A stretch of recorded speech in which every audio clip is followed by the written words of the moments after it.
So, a dialogue I see taking place online and in real life too, that's really interesting is about racism and cultural appropriation. And you'll see, I'm going to use the terms white and black. White refers to light skin Americans who are most likely of European descent.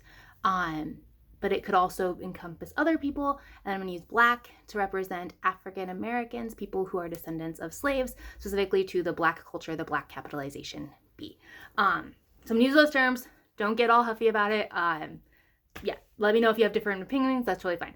But when there's so my background, I absolutely believe that we are all one people.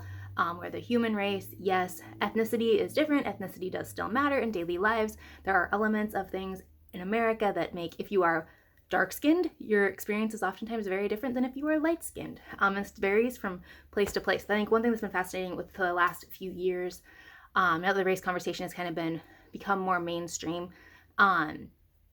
white people, specifically in the church, acting like everything that a person of color is frustrated about or says is like, oh, it's bad.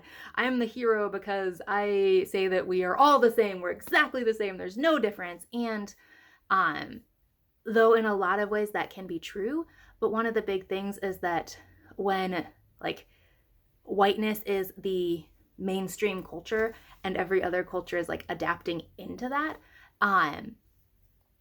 there are differences that still matter and still are important. So I think appropriation with hairstyle is one of the things that comes up. And I am not offended by white people wearing different hairstyles. I don't really care. I think one of the things, if you want to be that white person saying that we're all the same, we should all just love each other, we should care, I think you do also need to respect and actually take initiative to respect the other cultures. You can't say that we're all the same, we're all equal, we all just need to love each other if you are not listening to people who you disagree with. You're doing the opposite of that.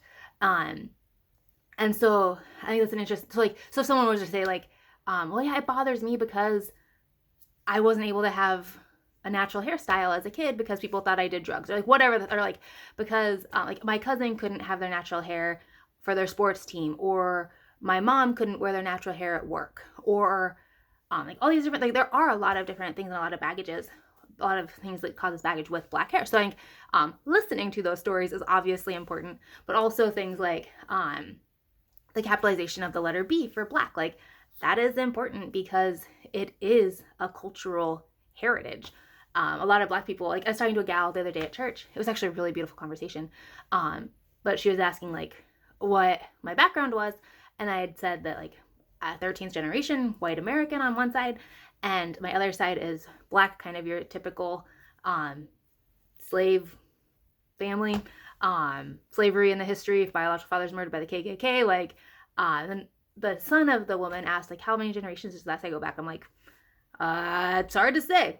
My grandmother on my black side, her parents burned in a fire after, I think it sounded like sharecropping. We don't really know. You don't know. And black, the capital B, is used to, one of the explanations, it's used to represent and use that cultural heritage. It's not, most black people don't know, unless we've done extensive research or the family has held on to that heritage. A lot of us don't know whether we're Nigerian or whether we're, what we don't know where we're actually from. So to be you have to know, you have to be Nigerian American to capitalize it. No, you don't. That is disrespectful, naive, and rude. Especially if you want to say that your goal is diversity and loving everybody because we're all the same. Yes, we're all made equal in God's eyes. We are all equal people as bodies, as the body of Christ, as believers. We are all heirs of the kingdom. We are all children of the one God. Yes. That being said, culturally and ethnically, we are different, and there are very beautiful elements to those differences. And yeah, and it's disrespectful and rude to pretend that you're trying to represent diversity when you if you ignore those types of comments or those types of things from people that are genuinely hurt or genuinely frustrated by it. So that's So this is kind of answering a specific question, but also it's kind of more broad because I think it is just a topic that comes up over and over and over, and I don't want to have to make separate videos every time someone asks me. So there you go. But that's the why it matters.